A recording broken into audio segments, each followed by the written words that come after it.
사건 번호 2026-123 폭행치사 사건에 대한 재판을 진행합니다. 피고인 김유도 출석하였습니까? 예.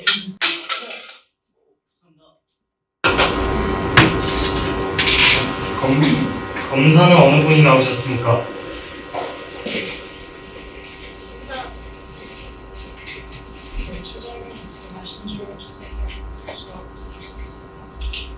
변호인은 어느 분이 나오셨습니까? 저희 김보민, 오삐, 유시우, 박지우 출석하였습니다. 피고인은 원하지 않는 경우 말하지 않거나 질문에 대한 대답을 거부할 수 있고 피고인에게 유리한 사실에 대해서는 말할 수 있습니다.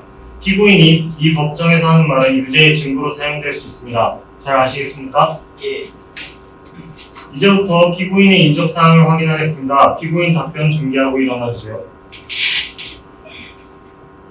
피고인의 이름을 말씀해 주십시오. 예. 김유도입니다.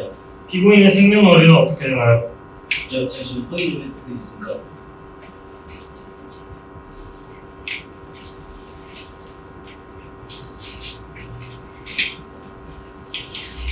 아니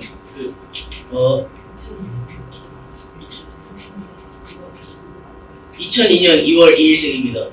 직업은 무엇인가요? 지금 대학교 다니고 체육대학교 다니고 있습니다. 알겠습니다. 자리에 앉아주십시오. 예. 확인하겠습니다. 재판은 양측의 서면을 듣고 증인신문, 예질신문, 자유토론, 최후변론 순으로 진행됩니다. 이제부터 양측의 입장을 듣겠습니다. 먼저 검사는 피고인에 대하여 재판을 청구한 내용에 대해 말씀해 주십시오. 오실 무단자인 피고인 김유도는 2025년 12월 8일 룸메이트인 피해자가 포토카를 들고 위협하자 이를 제압하기 위해 주짓수 기술을 사용하였습니다.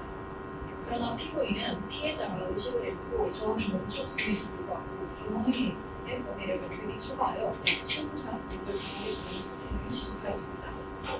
이로 인해 피해자는 저상실성 뇌손상을 입었고 병원조정 5일 뒤 11월 13일 결국 사망하였습니다. 이에 피고인은 사기치사죄 또는 폭행치사죄로 공소시효하였습니다.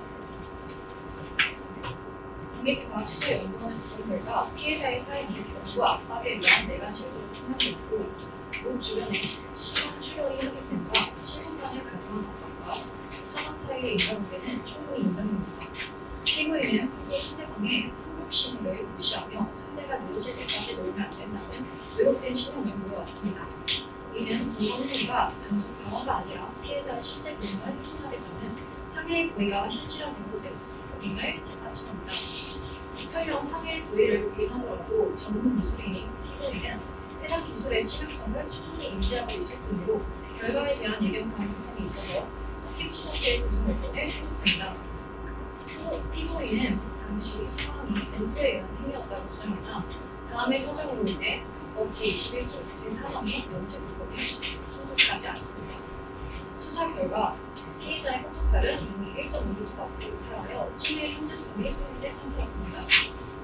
또한 문자가 무죄 전담한 피고인이 외전한 난치 상태의 피해자의 상태로 피고인은 그 주거지 내에서 충분히 이성적인 인식가 가능했음에도 불구하고 실동력 기술을 풀지 않으며 전문가로서의 고도의 주의 의무를 방기하였습니다.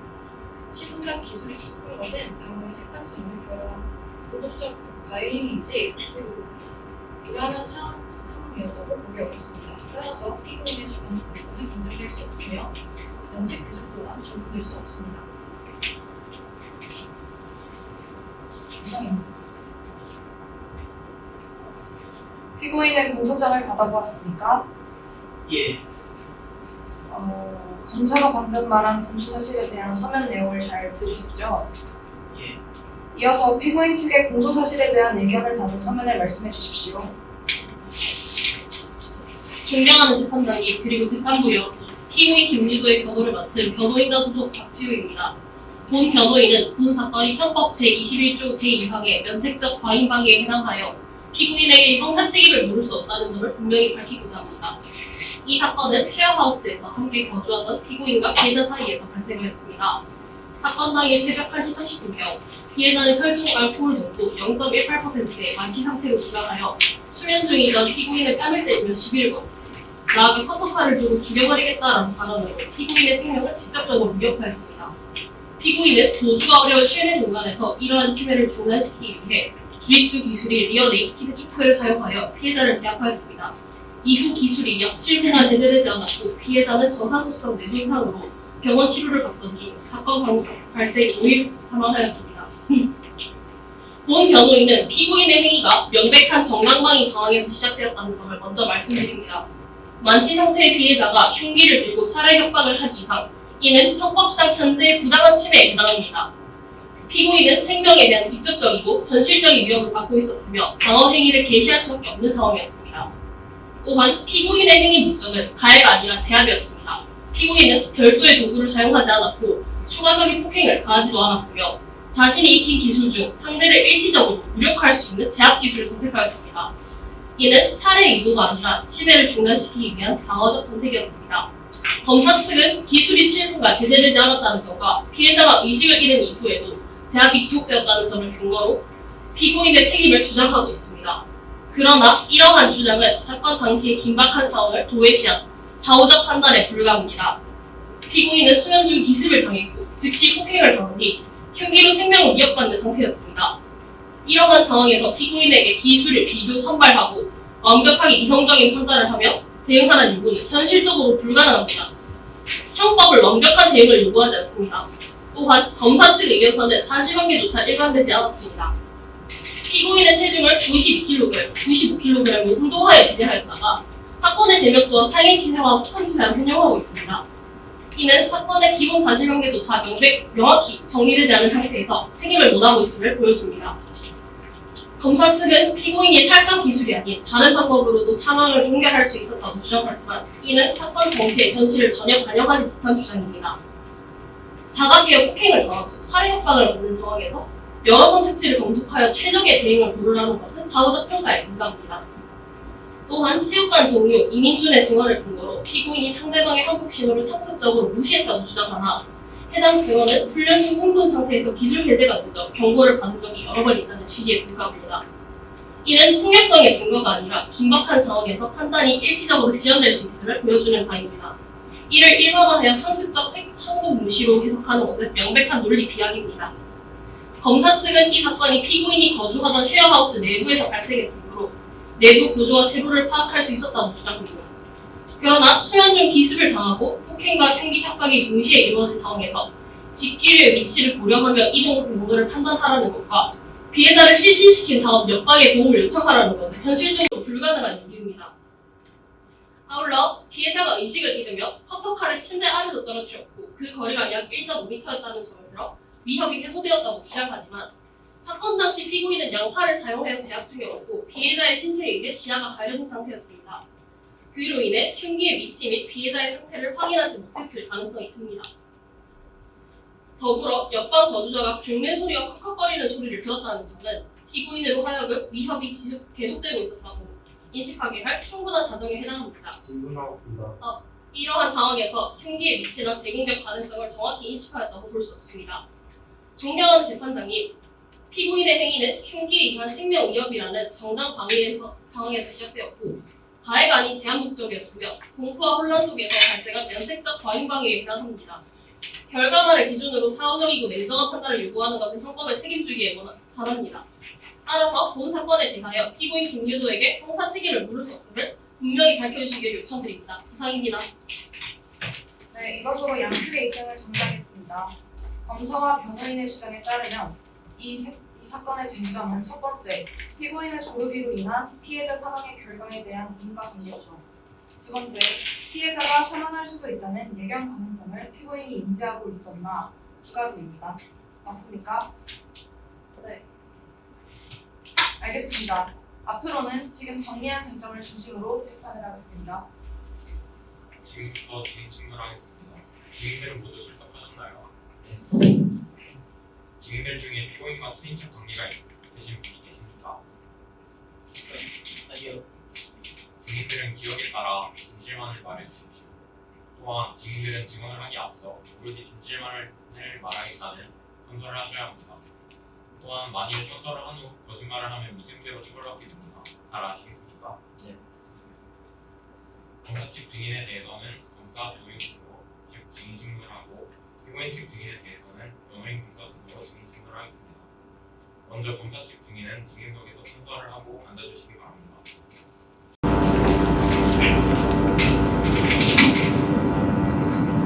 사안에서 양심에 따라 숨기거나 보태지 아니하고 사실을 그대로 말하며 만일 거짓말을 하면 유죄의 벌을 받기로 맹세합니다. 검사 증인 신문하세요.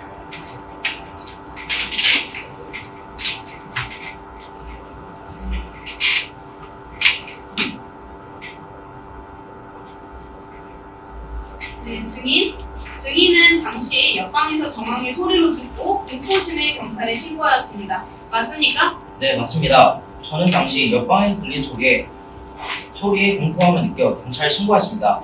당시 벽 너머로 들려온 소리가 너무 생생하고 기괴해서 당시 상황을 아직까지도 잊을 수 없습니다. 당시 상황은 어땠습니까? 처음에는 말로 다투는 듯 큰 목소리가 들렸습니다. 어느 순간 악 하는 소리와 물건이 나타나지는 소리가 들렸고 그 이후로는 말소리 대신 무언가 긁히는 듯한 소리와 컥컥거리는 엉망진 짐승의 소리만 간헐적으로 들렸습니다. 그 소리가 너무 끔찍하고 그 정황이 너무 기괴했습니다. 아, 그렇다면 피고가 잠에서 깬 뒤 바로 폭행으로 이어진 것이 아니고 음박을 이어가다가 폭행으로 이어진 것이군요.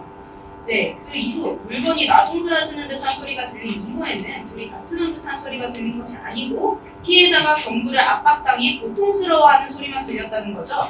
그렇다면 물건이 떨어진 이후에는 일방적으로 피고가 기술을 걸었다고 볼 수 있겠네요. 그렇죠. 그 이후로는 싸우는 소리가 들리지 않았으니까요. 이상입니다. 그럼 이어서 변호인이 반대 신문하세요. 증인은 수사 과정에서 누군가 긁히는 소리가 났다고 했는데 그 소리가 벽이나 바닥을 춤추기나 문도를 세게 긁거나 치는 소리였습니까? 아닙니다. 네, 알겠습니다. 지금 증인은 이 소리가 피고인이 냈다고 생각하십니까? 네. 피고인이 이 소리를 냈다고 생각하십니까? 네, 그렇습니다.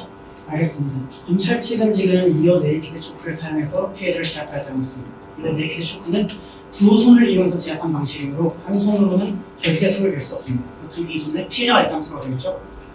네. 질문하겠습니다. 그 다음에 자 그렇다면 피해자가 냈다라는 소리인데 그럼 이 제압당한 곳에서 벗어난 소리 또한 다시 공격을 하는 동작이라고 생각할 수 있지 않을까요? 어떻게 생각하십니까? 그렇게 생각하지 않습니다. 어떤 근거로 그렇게 생각하지 않으시나요? 일단은 리어 레이키드 초크라는 게 일단은 피고인이 피해자한테 걸었잖아요. 그리고 이제 소리가 들리지 않았다는 뜻은 이제 피고인이 그 상태로 이제 죽겠다는 소리니까 피해자가 그 상태로 이제 누워서 이제 기절했다는 소리 아닌가요? 기절을 했다면 아무 소리가 들리지 않는 거 아닙니까? 네, 맞습니다. 근데 소리가 들렸다고 증언하시지 않으셨나요? 아니요. 그럼 방금 전에 7분 동안 싸움 대신 영화 긁히는 듯한 소리가 엉덩이 징계 소리가 같은 턱턱 같은 간헐적 숨소리는 어디서 대체 나온 겁니까? 방금 전에 증언과 무슨 되지 않습니까? 일단 처음에는 이제 피고인이 이제 쿡쿡거리는 소리와 피해자가 쿡쿡거리는 소리와 이제 쿡쿡거리는 소리를 냈습니다. 근데 그 이유는 갑자기 소리가 들리지 않아서 이제 뭔가 수상함을 느껴 경찰에 신고한 것입니다. 처음에 턱턱거리는 소리였다고요? 네. 그러면 지금께서는 먼저 말 다툼을 하다가 네. 먼저 긁는 소리가 턱턱이라는 소리를 들으셨다는 거죠? 네, 그렇죠. 그렇다면 일단 그 7분간은 누군가 소리를 있다는 것이니까 네. 그 의식이 있으면 질문 되겠네요? 의식이 없으면 아무 소리가 안 나지 않습니까? 자, 일단 피고인이 목을 걸었습니다. 그리고 이제 피해자가 이제 쿡쿡거리는 소리를 냈습니다. 그리고 나서 이제 피고인이 이제 좀 더 추운 것 같은 소리가 들리더니 이제 피고인이 기절한 채로 이제 더 이상 소리가 들리지 않습니다. 소리가 들리지 않았다고요? 네. 그렇다면 주민은 일단 이 소리를 들으면서 일방적으로 먼저 제압하니까 생각한 게 아니라 거칠게 몸에 싸움이 있었다고 생각하시는 겁니까? 네, 그렇습니다. 그렇군요. 그러면 몸싸움이 계속되고 있었다라는 거네요. 자, 그렇다면 이 7분이라는 시간 동안 피해자가 단지 일방적으로 당했던 것이 아니라 피고인에게 강력히 저항했다는 소리가 되겠네요. 그렇죠. 그렇죠. 자, 당시 피해자는 칼을 들고 위협을 했습니다. 그건 검찰에서 주장된 거죠. 이 상황에서 초크를 걸었다면 여전히 칼을 들고 있을 가능성이 또한 존재합니다. 그렇다면 이 피고인으로부터 이 방어 행위를 벗어난 후 다시 공격하기 위한 저항의 흔적일 수도 있지 않겠습니까? 그거에 대해서는 제가 정확히 보지는 않지만 모르겠습니다. 그럴 가능성이 있다. 이런 점은 충분히 증인을 통해서 알 수 있겠군요. 알겠습니다. 자, 그럼 마지막으로 피해자의 손에 커트컬이 쥐어져 있었다라고 한다면 증인들은 그 7분간의 긁는 소리는 피해자가 칼을 휘두르면서 피고인으로부터 벗어나려고 하거나 다시 공격하고 저항하는 소리가 될 수도 있겠다라는 그런 가능성이 존재하게 되는 것입니다. 대법관님, 검사 측은 본인만의 억측으로 피고인을 몰아붙이고 있습니다. 변호인 측 의심은 자제해 주시기 바랍니다. 대사장님 반대 시민이나 무시민이 해당되는 거 아닌가요? 죄송합니다. 알겠습니다. 유하십니다. 그럼 이어서 계속 질문드리겠습니다. 대신 너무 증인을 몰아가지는 죄송합니다. 그렇다면 일단 그런 가능성이 있다라고 합의를 수 있겠다는 게 증인의 의견이기도 하겠네요. 소리를 들은 건 사실이니까. 어떤 게 합리적이라는 거죠? 칼을 들은 상태로 위험에 그새 촛불을 들었다. 이 상태에서 소리가 이어졌다라는 것은 피해자가 7분 동안은 의식이 있었다라는 것과 저항을 하는 소리가 있을 수 있겠다라는 합의를 보십니다.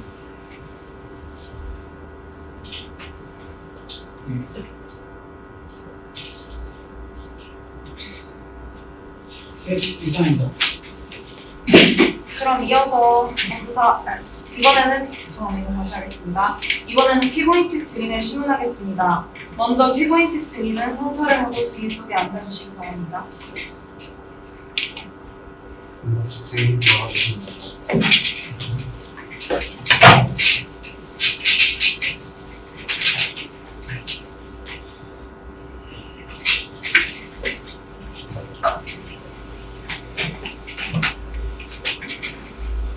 선서 양심에 따라 숨기거나 보태지 아니하고 사실 그대로 말하며 만일 거짓말을 하면 위증의 벌을 받기로 맹세합니다. 변호인 증인 신문하세요.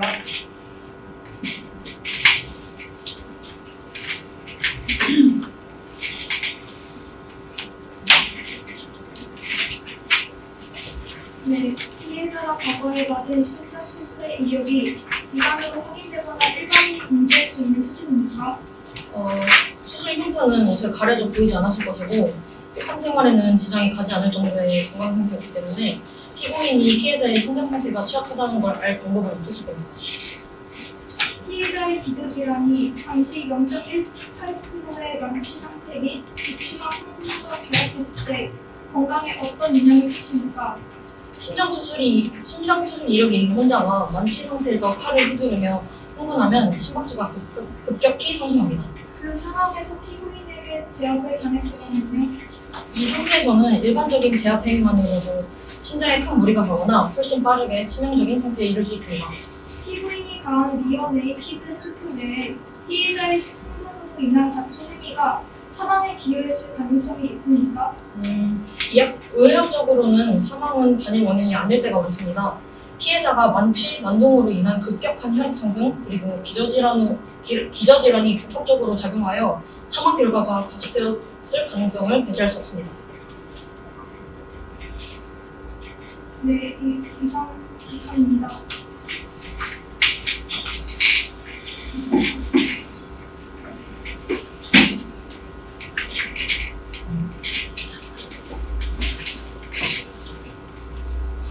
검사 의심하세요. 증인은 피해자의 청소년 시절 심장 관련 질환에 대해 주치의였던 걸 믿습니까? 맞습니다. 그렇다면 증인은 심장에 관한 전문의입니다. 피해자의 질환에 대하여 구체적으로 얘기해 주세요.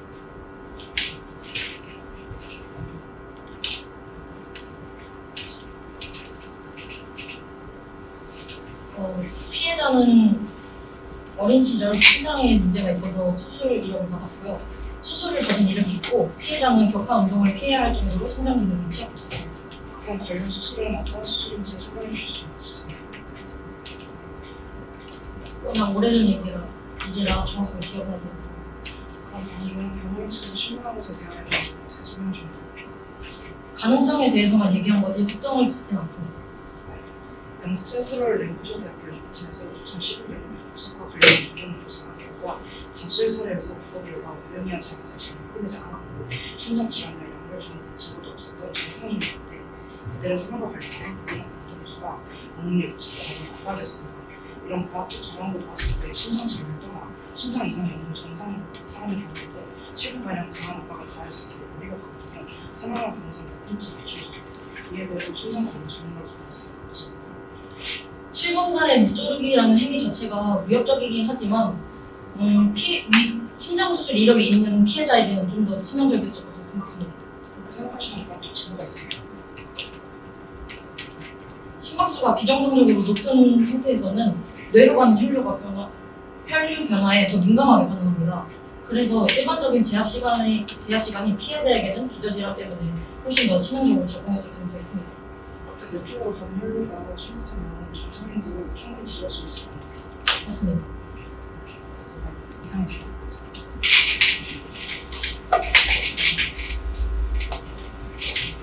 양측 모두 수고하셨습니다. 지금부터 10분간 주장하겠습니다.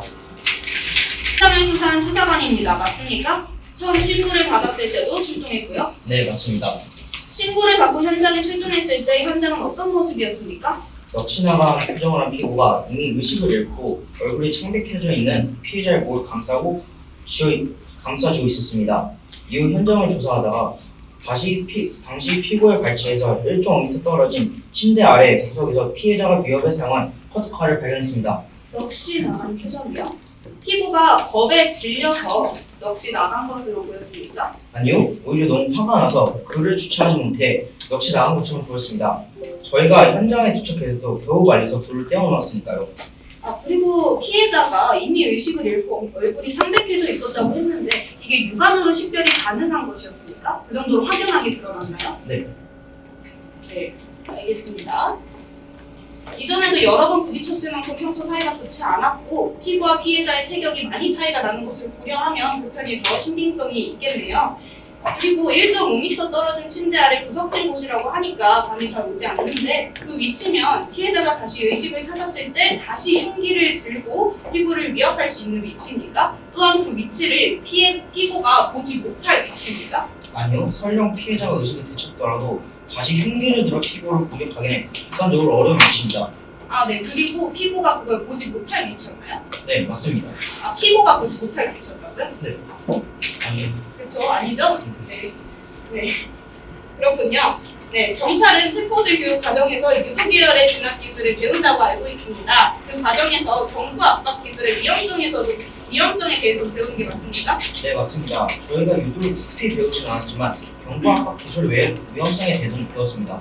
그렇다면 피고가 사용한 리어 네이키드 초크가 어떤 기술인지도 알고 있습니까? 리어 네이키드 초크는 목 부분을 팔로 감싸 압박하여 내로 가는 혈류를 차단하는 기술입니다. 피고가 이를 사용해 피해자가 의식을 잃은 뒤 치근과 압박을 이어갔다고 알고 있습니다. 네, 맞습니다. 증인은 경찰이기 때문에 주기적으로 응급처치에 대한 교육도 받고 있다고 알고 있습니다. 교육 내용 중 뇌 산소가 차단된 뒤, 즉 혈류가 차단된 뒤 손상을 막을 수 있는 골든타임에 관한 내용이 있는데 혹시 골든타임이 언제까지였는지 기억하십니까? 네, 4분 30초라고 알고 있습니다. 이건 문간에도 상시적으로 많이 알려져 있는 내용이라 아마 정확할 겁니다. 그렇다면 피해자가 의식을 잃은 뒤 7분간 압박을 해제하지 않은 피고의 행동은 뇌에 심각한 손상을 초래할 수 있다고 볼 수 있겠네요. 그렇다고 볼 수 있죠? 네, 일반인의 경우에도요. 네. 네.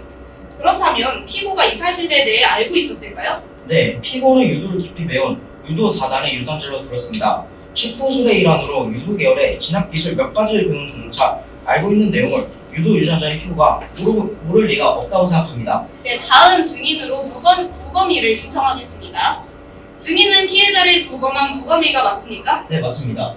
증인이 부검했을 때 피해자의 주된 사인은 무엇이었습니까? 주된 사인은 경부 압박으로 인한 내간 실주로 보였습니다. 피해자가 평소 가지고 있던 심장 질환이나 피해자가 만취 상태였음으로 인한 사망이었을 가능성은 없습니까? 피해자의 목 주변에 형성된 피하 출혈과 근육 내 출혈의 정도가 매우 심했습니다. 이는 단순한 제압 수준을 넘어선 강력한 힘이 장시간 집중되었음을 의미합니다. 피해자의 심장 기능이 일반인보다 약했던 점이 급격한 심정지에 일부 기여했을 수는 있으나 직접적인 사망의 원인은 7분간 이어진 경부 압박임이 분명합니다. 증인은 부검의로 이야기에도 조회가 깊습니다. 맞습니까? 예, 맞습니다. 의학에 대한 전문가로서 신체가 매우 건강한 일반인이 피해자와 같은 일을 겪었다면 어떻게 되었을 것이라 생각하십니까? 똑같이 7분 이상의 경부 압박을 겪더라도 생명의 지장이 없었을까요? 아니요. 경부 압박을 방해하면 뇌로 가는 혈류가 차단됩니다. 그 상태로 치료가 있었다면 일반인은 고사하고 이런 류의 운동을 오래 해온 프로 선수조차 생명이 위험합니다. 이상입니다. 지금 돌아가세요. 지금부터 공소 사실과 정상에 관하여 필요한 사항을 묻기 위하여 피고인에 대해 대실 신문을 진행하겠습니다. 피고인은 증인석으로 이동해 주시기 바랍니다.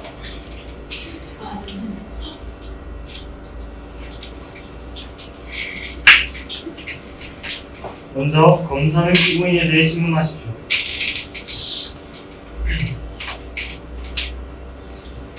피해자와 일단 관계가 어떻게 되시죠? 같이 살던 룸메이트였습니다. 본인은 체육대학 유도학과 재학 중이고 유도 4단 주짓수 퍼블릭 벨트에 구슬 던지가 맞습니까? 예, 맞습니다. 그러면 유도랑 주짓수 운동 좀 몇 년 하셨죠? 유도랑 주짓수요? 네, 운동 좀 몇 년 하셨습니까? 4년 정도 된 것 같았어요. 네, 꽤 오래 하셨겠네요. 그러면 경기 같은 것도 많이 봤겠죠? 경기요? 예, 좀. 그렇다면 규정을 잘 숙지하고 있었을 텐데 주짓수 협회와 그리고 유도 협회 규정에 따르면 의식을 잃은 후에는 무조건적으로 압박을 해제해야 된다는 규정이 있습니다. 이 규정에 대해서 인지하고 있었겠죠? 예. 네, 그러면 본인이 압박을 계속하였을 때 결국 이게 심각한 상황을 초래할 수 있다는 것 또한 인지하고 있었겠죠? 예, 아니로만 답해주세요. 예, 잘 들었습니다. 본인이 그때 압박을 풀지 않고 그것을 계속 지속적으로 하였을 때 본인의 유도 배경과 주짓수 배경을 고려를 한다면 그것이 피해자에게 심각한 상황을 초래할 수 있다는 것 또한 인지하고 계셨겠죠? 예, 아니면 네. 네, 그리고 피고는 피해자가 의식을 잃은 것에 대해 인지하고 있었습니까? 아니요, 그땐 너무 놀라고 경황이 없어가지고 잘 인지하지 못했습니다. 발버둥 치는 걸 모르겠어요. 리얼 레이피드 초크의 기술은 뒤에서 이렇게 압박을 하는 기술인데요. 뒤에서 압박을 하고 있었다고 했을 때 피해자가 의식을 잃었을 때는 당연히 힘이 빠지는 걸 느낄 수밖에 없습니다. 사람은 의식을 잃으면 힘이 빠지기 때문이죠. 이런데도 이걸 느끼지 못하셨다고요? 그때 너무 경황이 없고 너무 무서워가지고 솔직히 말하자면 팔을 이렇게 하지 않습니까? 그래갖고 피해자 머리 때문에 뒤에 손이 안 보여서 피해자가 지금 칼을 들고 있는지 몰라가지고 너무 무서워서. 그렇다면 피고는 지금 가장 큰 위협을 느꼈다는 건 결국 칼 때문이라고 생각했겠네요. 예. 근데 칼을 그렇게 의식하고 있었는데 1.5m 동안 떨어진 것을 몰랐습니까? 예, 아직도 피해자가 들고 있던 줄 알았어. 경찰분 오시고 나서 때려진 다음에 그러니까 1.5m 떨어져 있었다고 하더라고요.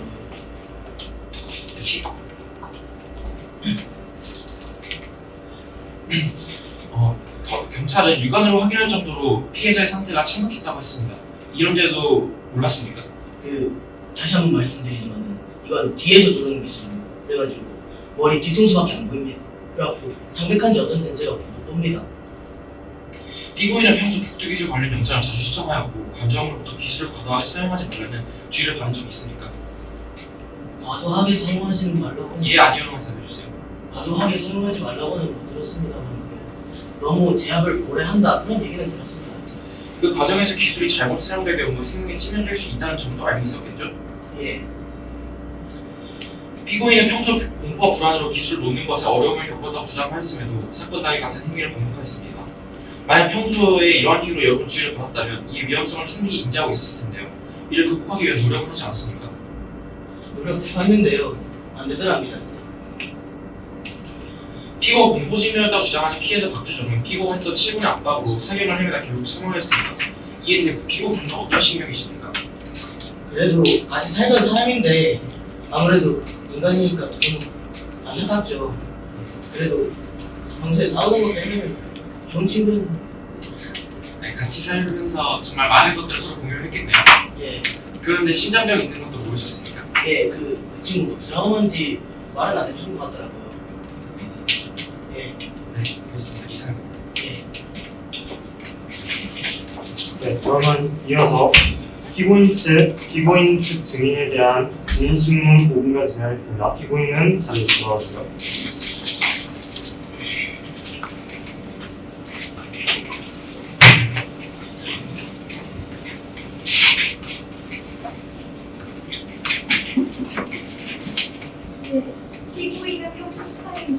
기술을 늦게 풀었던 것이 상대를 다치게 하려는 의도였습니까? 연예인 측 우선 증인에 대한 소개를 먼저 해주세요.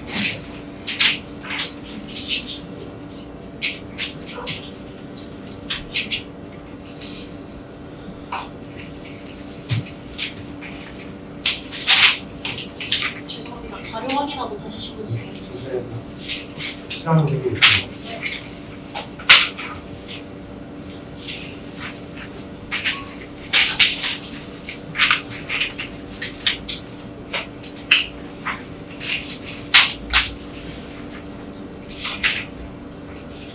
네, 죄송합니다. 다시 말씀하겠습니다. 피고 임용준에게 증인 임용준에게 다시 질문하겠습니다. 피고인이 평소 18인 중 기술을 늦게 풀었던 것이 상대를 다치게 하려는 의도였습니까? 피고인은 승부욕이 강하고 긴장을 많이 하는 편이라 한 번 기술이 들어가면 주변 소리를 잘 듣지 못하고 몸이 굳는 것처럼 보였습니다. 상대를 해치려는 악의가 있는 행동처럼 보이진 않았습니다. 네, 피고인은 모습 영상을 보며 얼마나 과도하게 몰입했나요? 피고인이 영상을 자주 본 것은 맞지만 과도한 몰입이라기보단 실전 방어에 대한 영상을 보는 것에 가까웠습니다. 피고인은 평소 자기 몸을 지키는 것에 관심이 많았고 특히 흉기를 든 괴한을 만났을 때 유단자라도 당황하면 위험할 수 있다는 점을 경계하며 반복적으로 시청했습니다. 피고인이 평소에도 왜소한 피해자를 무시하거나 공격적인 태도를 보인 적이 있습니까? 아니요. 제가 도장에서 본 피고인은 상대의 체격과 상관없이 예의를 지키는 편이었습니다. 피고인이 피해자와의 갈등으로 힘들어하며 고민을 털어놓은 적은 있지만 피해자를 비하하거나 무시하는 말을 들어본 적은 없습니다.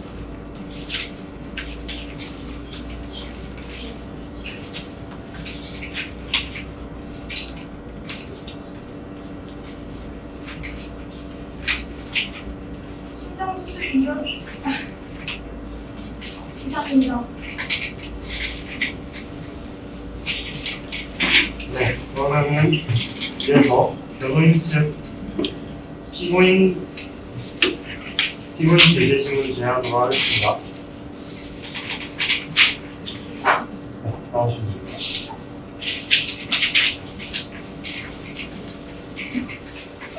변호인 질문하십시오.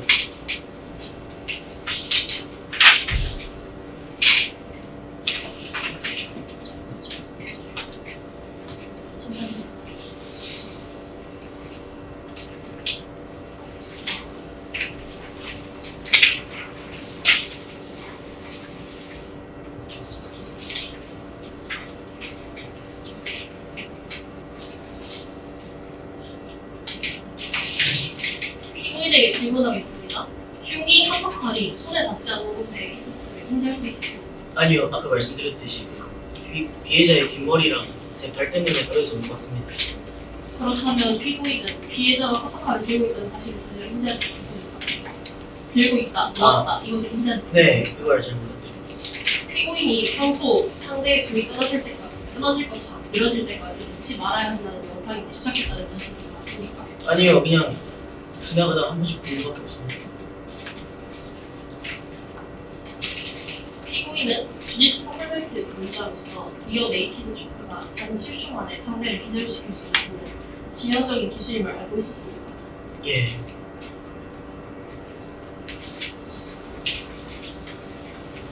피고인, 피해자가 평소 사이가 안 좋았으니 이 기회에 끝장을 내서 죽여버리겠다는 마음으로 맹구를 돌린 건 아닙니까? 아닙니다. 그래도 같이 살던 사람인데 어떻게 그런 생각할 수 있겠습니까?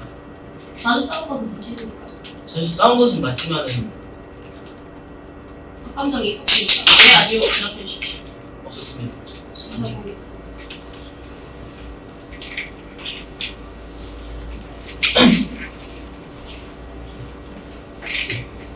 이상으로 피고인에 대한 질문을 모두 마치겠습니다. 지금부터 자유분 질의응답하겠습니다. 팀별 발언 시간은 질문과 응답을 포함하여 10분입니다. 시간이 종료되었을 시 상대방의 동의하에 대답을 할 수 있습니다. 이전에 진행한 증인신문과 피고인신문에서의 내용을 포함한 질문도 가능하지만 유도신문은 불가능합니다. 먼저 질의하실 분 손을 들어주십시오. 증인 최지성에게 질문하겠습니다. 공소장 사실관계에 수사관에게 7분 동안 싸우는 소리 대신 무언가 긁히는 듯한 소리와 잠시만요. 검사 측 먼저 진행한 다음에 변호인 측 진행합니다.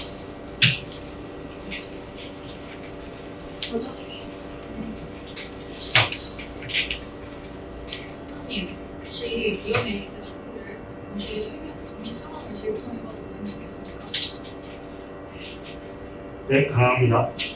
위원회 기대 촉구가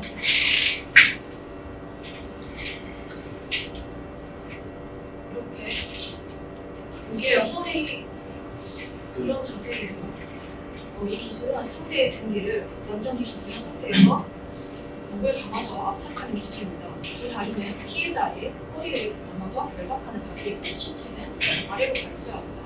피해자와 17cm 차이가 나고 30kg 차이가 나고 왜소한 피해자가 상대로 시야가 아래로 갔을 때 근데 몸이 못 보았다는 것은 상대를 못하고 생각했습니다. 변호인 측 검사타입니다. 판장님 기술에 대해 다시 재현해봐도 괜찮습니까? 네. 검사 측의 기술에 오류가 있습니다. 네, 하십시오. 이 기술은 양팔을 사용하여 이렇게 목을 감고 손으로 이렇게 머리를 잡아서 숙이고 제압을 하는 기술입니다. 그렇게 하면 고개가 숙여서 보이지 않습니까? 고개를 이렇게 숙이고 아니 뒤통수 앞. 그래서 얼굴이 보이지 않아서는 사실 걱정이 되겠습니다. 손으로 이렇게 잡았을 가능성은 없습니까? 손으로 이렇게 손이 이렇게 잡으면 손을 볼 수 있지 않습니까? 긁는 소리가 일반적인 반응으로 손을 이렇게 잡는 것이 맞는데 그리고 긁는 소리라는 것은 피해자의 바지에 달려있던 어떤 단추 같은 것이 바닥에 끌렸을 가능성은 없습니까? 피해자의 바지에 단추가 있었습니까? 단추가 있었을 수도 있지 않습니까? 그렇다면 검사 측도 제대로 단추가 있는지 그런 사실을 확인하지 않고 일반적인 바지여도 바닥에 끌릴 경우에는 소리가 나는 걸로 알고 있습니다. 그리고 죄송하지만 증인이 아까 증인신할 때 손으로 긁는 듯한 소리가 났다고 증언했습니다. 한 번은 동굴을 긁는 듯한 소리가 난다고 공소장 사실관계에 적혀있습니다. 사실관계도 좋은데 법적 쟁점 위주로 다뤄주시면 좋겠습니다. 네, 공소장 또는 의견서 이야기가 나와서 그런데요. 지금 재판장님, 변호인 측은 공소장, 의견서에 사망과 피고인의 압박감이 인과관계를 인정하고 있습니다. 의견서를 보시면 피고가 압박을 했고 그로 인해 사망했다라고 적어놓았습니다. 적혀있는 것을 제가 보았습니다. 이는 이미 적어놓은 의견서에 있는 내용을 번복하는 내용으로 이게 설득력이 있는지 잘 모르겠습니다. 변호인 측 이해되는 것 같아요. 각자의 응답을 끊지 말고 응답이 끝나면 다음으로 말씀해 주실 겁니다. 검사님 혹시 당황이나 공포감을 느꼈을 때 현실 감각이 없어지는 현상을 느끼신 적 있습니까? 있습니다. 그런 현상을 바로 타카시키아 현상이라고 합니다. 시간 지각 왜곡 현상과 비슷하고 공포 등과 같은 요인 시 시간이 빠르거나 느리게 흘러가는 현상으로 느껴지는 신현상을 말할 수 있겠죠. 피고인은 체포되었을 때 수사관에게 주관적인 공포를 강하게 조소하였습니다. 그렇다면 검사 측은 이런 타카시키아 현상 또는 시간 지각 왜곡 현상과 같은 가능성을 인지하지 않습니다.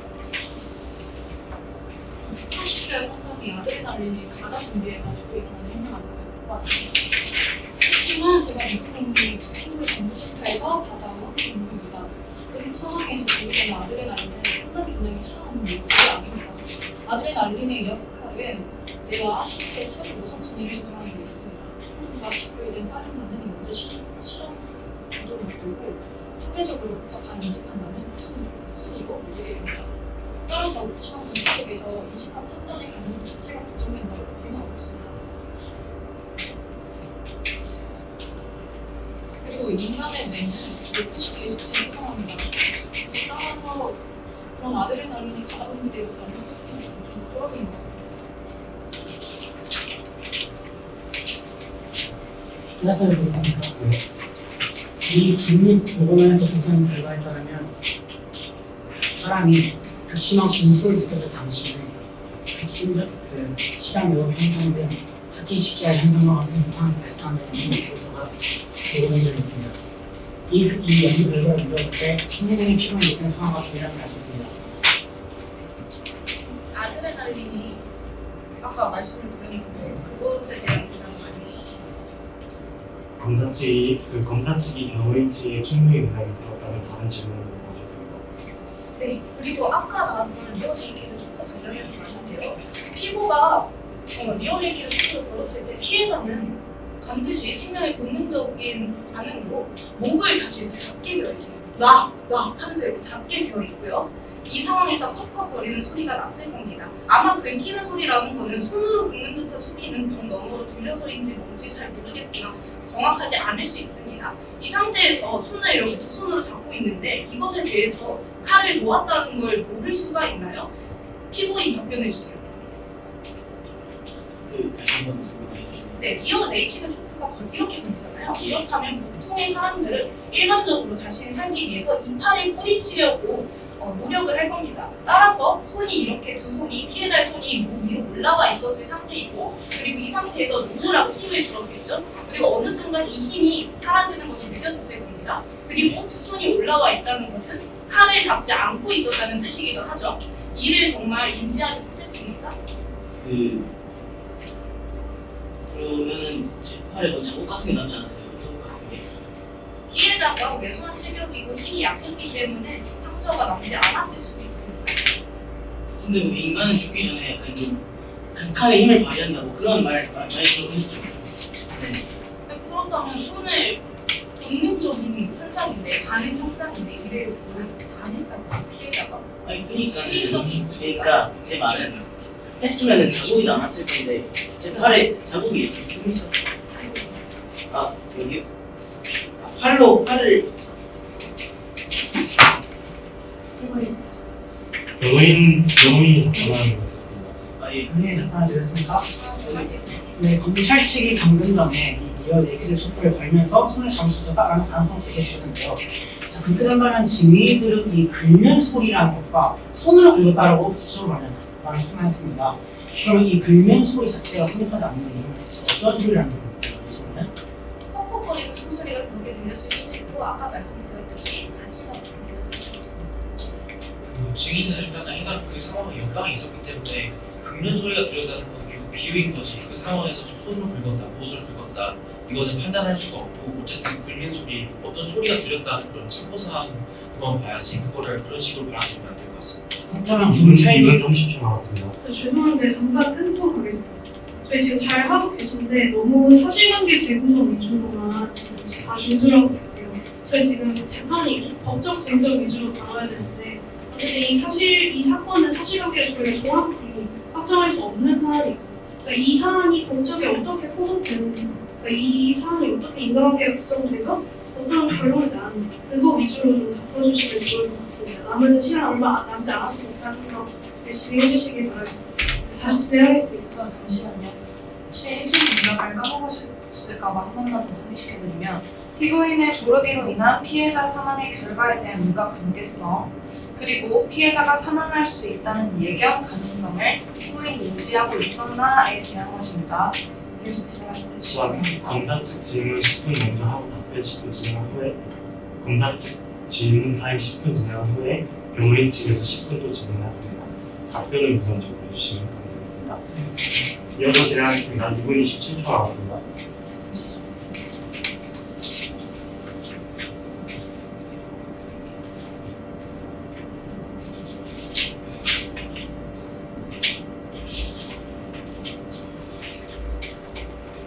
피고인에게 묻겠습니다.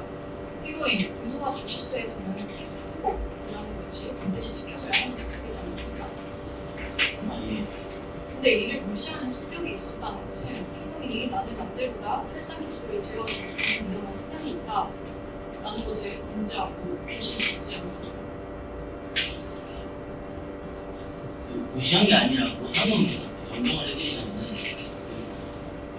제가 할 때마다 계속 긴장을 해갖고 못 푸는 거지. 이게 뭐 한국 표시 의사를 무시한 게 아니라요. 긴장해서 못 푸는 거예요. 네. 피해자가 의식을 잃을 때까지, 그러니까 그때까지는 사망에 이르게 할 목적이 크었다고 볼 수 있습니다. 그러나 피해자가 의식을 잃은 후 지속된 7분간의 압박은 자신을 보호하기 위함이라고 볼 수 없습니다. 또한 뇌에 혈액이 통하지 않은 상태로 7분간 방치되면 생명에 중대한 위험이 생긴다는 사실은 응시의 사실이며 다양한 무술에 대한 유단자의 피고라면 더더욱 그 사실을 모를 수 없습니다. 따라서 피고에게 피해자를 사망에 이르게 할 목적이 없었다고 볼 수 없고 설령 사망에 이르게 할 의도가 없었다 하더라도 무술에 대한 상당한 숙련자의 피고는 7분간의 경고 압박을 통한 사망이라는 결과를 충분히 예상할 수 있었기에 미필적 고의에 해당한다고 볼 수 있을 것 같은데 이에 대해 어떻게 생각하십니까, 피고? 제가 답변을 피고가 답변을 해주었으면 좋겠습니다. 피고인의 변호인으로서 네네. 법리적으로 변호인 답변 허락하겠습니다. 이게 보통 수면제 변호인들은 살상을 하는 목적으로 법을 배우는 게 아니라 그냥 제압을 하는 목적으로 배우는 것이기 때문에 그리고 보통 체육관에서 약간 스파링 같은 걸 할 때는 자신들이랑 같은 체격을 가진 사람들이랑 같이 막 자기랑 20kg, 30kg 차이 나는 사람들이랑은 스파링 같은 거 하지 않습니다. 그래서 피고인은 이 자기 자신의 기술이 뛰어내 조크가 그렇게 엄청난 학력을 불러올 줄 몰랐고 답변 중지하도록 하겠습니다. 변호인 측이 괜찮다면 변호인 측이 사용할 10분 중에서 원하는 시간만큼을 검사 측에게 추가로 양보할 수 있습니다. 양보하시겠습니까? 아니라면 여기서 중지하고 이제부터 변호인 측 질문을 시작하도록 하겠습니다. 마찬가지로 질문을 추가하기보다는 답변을 우선적으로 해주시면 감사하겠습니다. 변호인 측 질문 시작합니다. 증인 최지성에게 질문하겠습니다. 공소장 사실관계에서의 증언을 읽어드리겠습니다. 이후 약 7분 동안은 싸우는 소리 대신 무언가 긁히는 듯한 소리와 엉덩이를 짐승의 소리 같은 컥컥 소리만이 간헐적으로 이어졌다고 진술을 했는데 아까 증인 신문을 할 때 소리가 나다가 끊겼다고 답변하셨습니다. 혹시 증언을 번복하고 계십니까? 답변해 주십시오. 증인 최지성에게 질문했습니다. 다시 한 번 말씀해주세요. 공소장 사실관계에 적힌 증언을 다시 읽어드리겠습니다. 이후 약 7분 동안은 싸우는 소리 대신 무언가 긁히는 듯한 소리와 엉눌린 짐승의 숨소리 같은 컥컥 소리만이 간헐적으로 이어졌다고 진술을 하셨는데 아까 증인 신문을 하실 때 처음 7분의 앞부분에서만 컥컥 소리와 긁히는 듯한 소리가 났지 그 이후로 나지 않았다고 신문을 하셨습니다. 혹시 증언을 번복하고 계십니까? 간헐적으로 이어지기 때문에 중간에 끊기고 있다는 거 아닌가요? 간헐적으로 이어졌다고 이미 진술하셨는데 끊겼다고 진술을 다시 번복하고 계십니까? 신빙성이 떨어진다고 보입니다.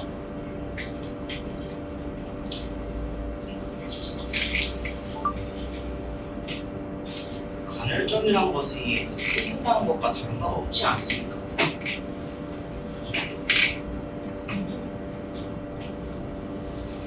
그 간헐적 이어짐이라는 것이 끊겼다가 나왔다, 끊겼다가 나왔다 안 됩니다. 그러면은 아예 끊겼다고는 말할 수 없는 겁니까?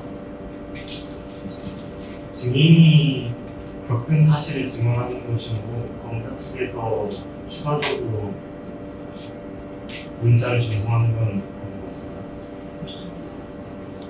참고만 더 말씀해 주시죠. 그러니까 간헐적인 이어짐이 아예 끊긴 게 아니라 끊겼다가 이어졌다가 끊겼다가 이어졌다 하는 거면 아예 끊긴 거랑 다른 겁니까? 그러니까 간헐적 이어져서 하는 게 아까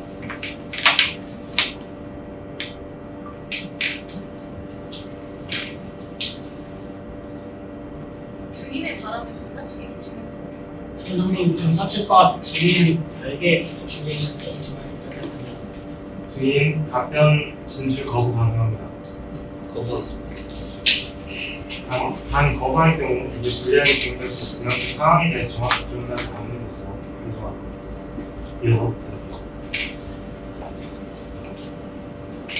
아까 그 공소장에는 이어내기 축하라는 기술이 10초 만에 기절할 수 있다는 기술이었다고 대신하셨는데 윤도현 수사관님의 증언에서는 30초 만에 기절을 할 수 있다라고 증언하셨습니다. 그럼 이런 공소장 내용과 증언 내용이 다른데 그럼 이건 일반적인 상식이 아니라 사람마다 다른 건 아닌가요? 사람마다 다르게 나타날 수 있습니다. 윤도 수사관의 기소였습니다. 죄송한데 제가 3초 하고 나온 거 언제 말했었죠? 증인신문 때 말씀하셨습니다. 죄송한데 전 증인신문 때 30초라고 얘기한 적 없습니다. 검사 측께서 30초라고 질문을 하셨고 그게 맞다고 하셨습니다.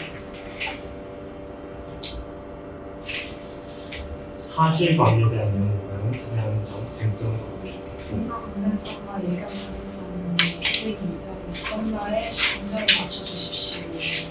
시간 많이 남았어요. 시간 6분 20초 남았습니다. 검사관의 질문 드리도록 하겠습니다. 검사관께서 제출하신 의견서 4번에 보시면 4번에 보시면 피고인의 왜곡된 신념과 흔들리지 않은 능력력 상황에서 입증한다라고 제출하셨는데 그 당시에 피고인은 우선적으로 검찰 측에서 의견서 뒤쪽에 위에서 언급한 피고인이 미의상을 신뢰할 수 있다라고 적시했습니다. 그런데 만약에 여기서 왜곡된 신념과 통제되지 않은 공격적 성향이라고 하신다면 서로 의견서 두 개의 내용에서 충돌하는 거 아닙니까? 그렇다면 법리적으로도 검찰께서도 이 통제되지 않은 공격적 성향이라는 것도 피고인이 통제되지 않았다라고 지금 인정하시는 거 아닌가요? 통제되지 않았다라고 보기에는 피고가 사용한 기술이 매우 정밀하게 나타나 있었습니다. 이를 미루어 보건데 피고가 통제되지 않았다라고 보기에는 지금 생각해보니 어려울 것 같습니다. 죄송합니다. 그렇다면 의견서 내용을 취소하시겠다라는 말씀이시죠? 통제라는 부분만 취소하도록 하겠습니다. 네, 그러면 피고인이 당시 통제되지 않을 정도로의 검토 상태라는 것을 지금 인정하시는 건가요? 통제되지 않을 정도의 검토 상태라면 저희가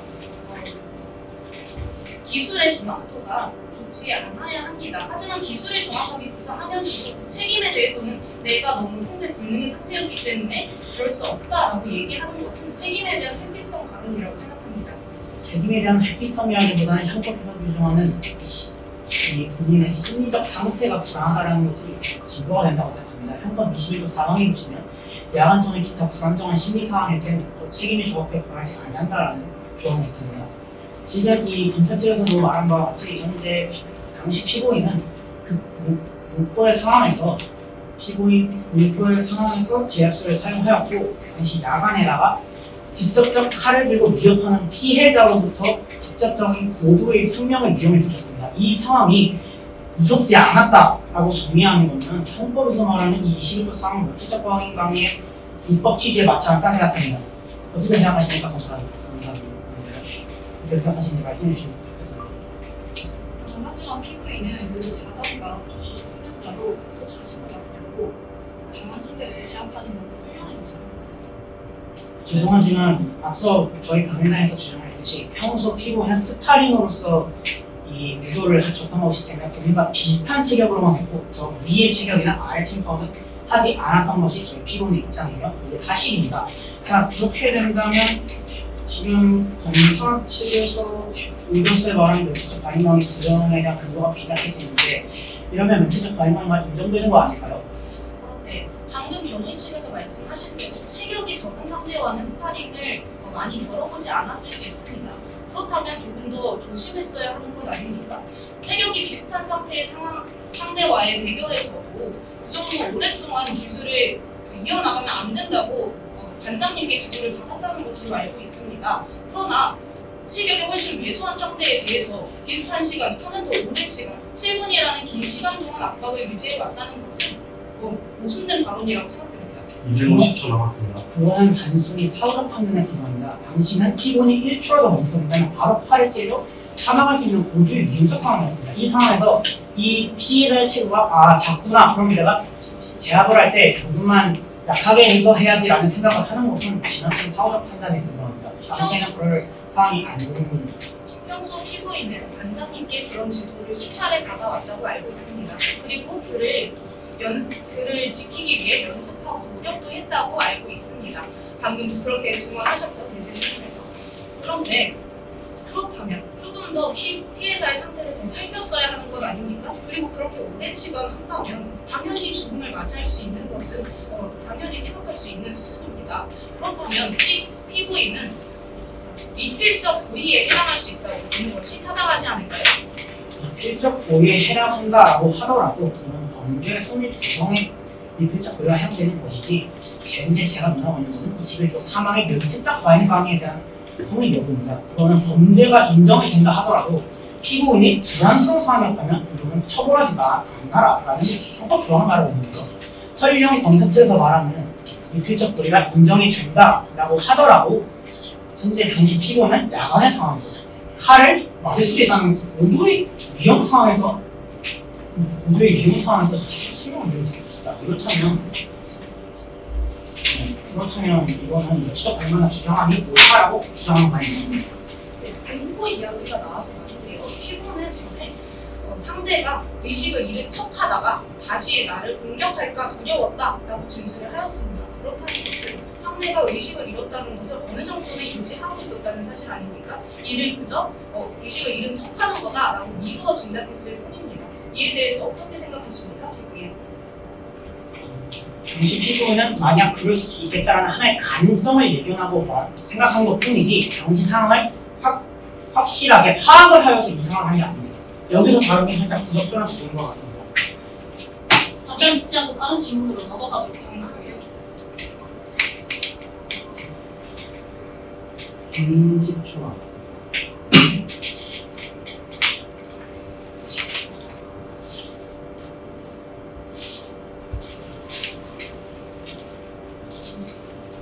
이상입니다. 네, 이상으로 질의응답 마치겠습니다. 모두 수고하셨습니다. 지금부터 재판관의 질문이 있겠습니다. 시간 관계상 일어나지 않고 자리에서 대답해 주시면 좋고 3분이라는 짧은 시간이기 때문에 길게는 지양해 주셨으면 좋겠습니다. 먼저 검사 측에 묻겠습니다. 증인 최지성 씨, 제자리에서 대답해 주십시오. 증인은 사건 당시 무엇을 하고 있었습니까? 저는 당시 행동하고 증인께서 현 재판에 대하여 기억이 나지 않거나 증언 사실을 거묵한 것으로 판단이 됩니다. 당시 상황과 오늘 증언한 내용이 정확히 기억이 나고 대답하신 것 같습니까? 변호인 측 증인에게 물어보겠습니다. 먼저 의사 증인에게 물어보겠습니다. 넘어지면서 충격이 있었다고 들었는데 피고인과 피해자의 다툼 사이에 넘어지면서 충격이 있었다고 들었는데 그 충격으로 인해서 심장에 무리가 갔을 가능성은 없습니까? 격한 행동이 있었다면 충격이 갔을 가능성이 있습니다. 체격 차이가 평소에 컸다라고 보고 있는데 체격 차이로 인한 피해자의 사망 여부에 관련성이 큽니까? 제가 그 당시 상황을 직접 본 건 아니기 때문에 당시 상황이 아니라 피해자와 피고인의 체격 차이가 큰데 그 체격 차이가 큰 것이 피해자의 사망 여부에 관련성이 크다고 생각되십니까? 그 체격 차이만큼 힘이 가해졌다면 가능성이 있다고 봅니다. 피고인에게 여쭤보도록 하겠습니다. 피고인은 평소에 유튜브 영상을 시청하였다고 하는데 평소에 유튜브 영상을 보면서 어떤 생각을 하고 어떤 감정을 느끼면서 영상을 시청하십니까? 그냥 재밌는 건 재밌다라고 생각하고 여기서 말하는 영상이나 피고인이 봤던 네. 그래서 그냥 유용하다 실전에서 이런 방법도 있겠구나 이렇게 생각하고 있었습니다. 그렇다면 실제로 사건이 벌어졌을 때를 방해하기 위하여 직접 찾아본 것이 아니라 그냥 재밌다고 생각하고 시청한 것입니까? 예. 평소에 자신이 체격 차이가 크거나 또는 이러한 상대방과의 스파링을 하였을 때 탭을 하여도 잘 반응하지 못하기 때문에 이를 극복하기 위한 노력을 하였다고 들었습니다. 이 극복을 하기 위한 노력이 무엇이 있었는지 구체적으로 대답해 주세요.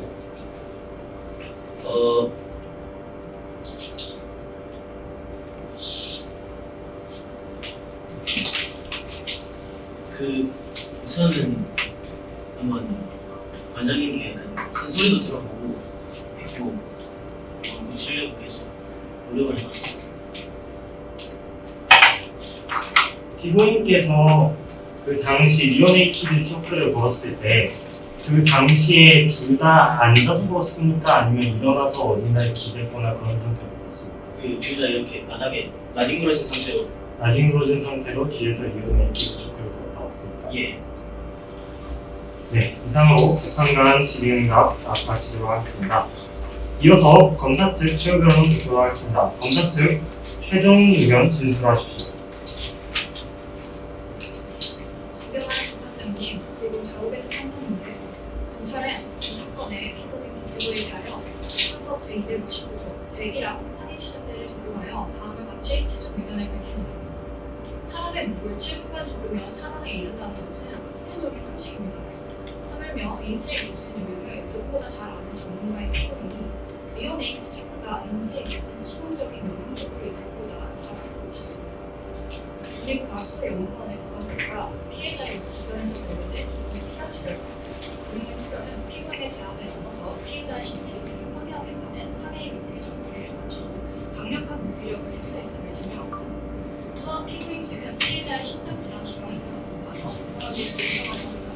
예컨대 피해자가 평소 변화형 상태에 있었고 피고인의 폭행으로 그가 사망하게 있다고 해서 지병이 사망 결과에 영향을 주었다고 하여 폭행과 사망 사이에 인과관계가 없다고 할 수도 있습니다.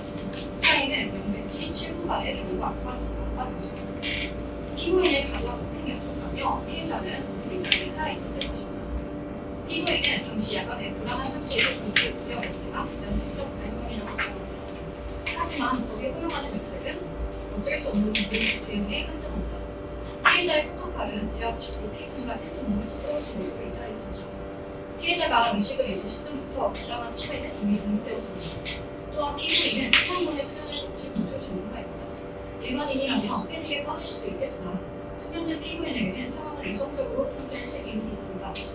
또한 피고인이 이미 생활하던 주어지에 발생한 사건으로 외성 피해자를 상대로 특별히 엄청난 공조를 느꼈다는 것은 설득력이 부족하다고 생각합니다. 단 10초 실신하는 기술을 420초 동안 유지한 것은 과거가 아닙니다.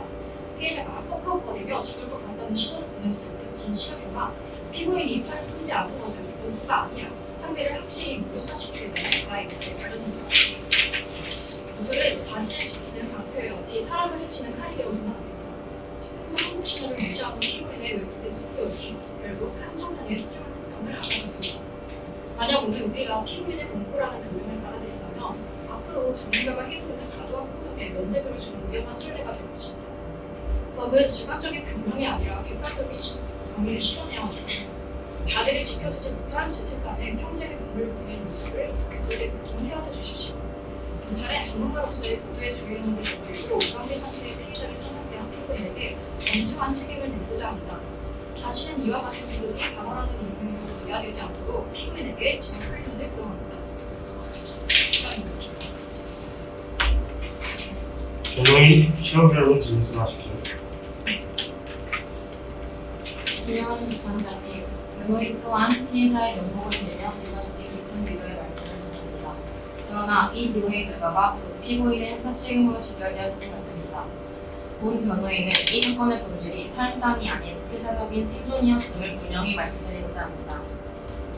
먼저 피고인에게는 피해자의 사망이라는 결과를 예견할 가능성이 없었습니다. 검찰은 피고인이 의료숙련자이기에 기술의 치명성을 잘 알았을 것이라 주장합니다. 하지만 역설적으로 숙련된 무도인일수록 기술을 상대방을 해치는 살상수단이 아닌 상대의 공격을 멈추게 하는 제압수단으로 사용을 합니다. 피고인은 당시 평소 훈련하던 건장한 체격의 관원들과 달리 피해자가 심장수술 이력이 있는 허약한 상태였다는 사실을 전혀 알지 못했습니다. 피해자의 심장 기능은 일반인보다 현저히 약해 외부 압박에 비정상적으로 민감하게 반응할 수밖에 없는 상태였습니다. 평소 건장한 성인 남성들과 수련해온 피고인으로서는 자신의 제압 기술이 이토록 취약한 심장 상태를 가진 사람에게 치명적인 결과로 이어질 것이라고는 전혀 예상할 수 없었습니다.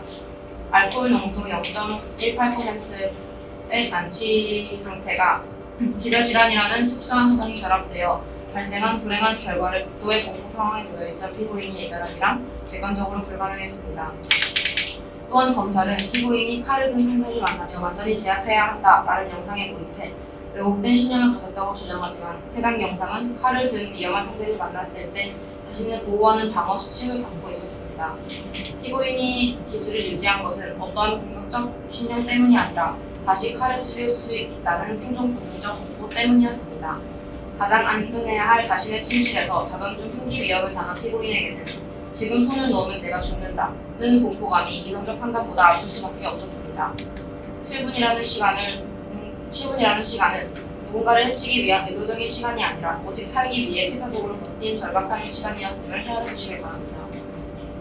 그리고 본 사건은 형법 제21조 3항에 따른 면책적 과잉 방해에 해당합니다. 형법은 야간이나 불안한 상태에서 공포, 경화, 흥분 또는 당황으로 인한 방위 행위는 벌하지 않는다고 규정하고 있습니다. 이와 관련하여 서울고등법원 8호도 1, 2, 4일 판결 등에서는 야간에 갑작스러운 침입이나 위협을 당해 당황한 상태에서 이루어진 과도한 방위 행위에 대해 무죄를 인정한 사례가 있습니다. 당시 현장은 어두웠고 피고인은 장결의 생명을 위협을 당해 극도로 당황한 상태였습니다. 피고인에게는 피해자의 몸부림 하나하나가 다시 칼을 집어들려는 시도로 느껴졌을 뿐 그 칼이 정확히 언제 어디로 날아가는지 신경 쓸 겨를이 전혀 없었습니다. 흉기가 시야에서 사라졌다는 사실조차 인지하지 못한 채 오직 상대를 제압해야만 내가 살 수 있다는 일념으로 버틴 것입니다. 이는 전형적인 면책적 과잉 방위에 해당합니다. 피고인은 타인을 해치려 한 범죄자가 아닙니다. 죽음을 물타기로 살고 싶었던 청년일 뿐입니다. 피고인은 이미 자신의 손에서 비롯된 비속으로 인해 평생 씻을 수 없는 죄책감이라는 무거운 형벌을 지고 살아가고 있습니다. 법의 정의가 이 청년에게 범죄자라는 낙인까지 씌우지 않도록 하기를 높이 요청하며 피고인에게 무죄를 선고해 주시기 바랍니다. 이상으로 변론 마치겠습니다. 이상으로 대청지방법원 2025 종합 123 피고인 김미도에 대한 폭행치사 사건의 변론을 종결하겠습니다. 재판부가 합의를 한 다음 판결을 선고하겠습니다. 합의를 위해 5분간 휴정하겠습니다.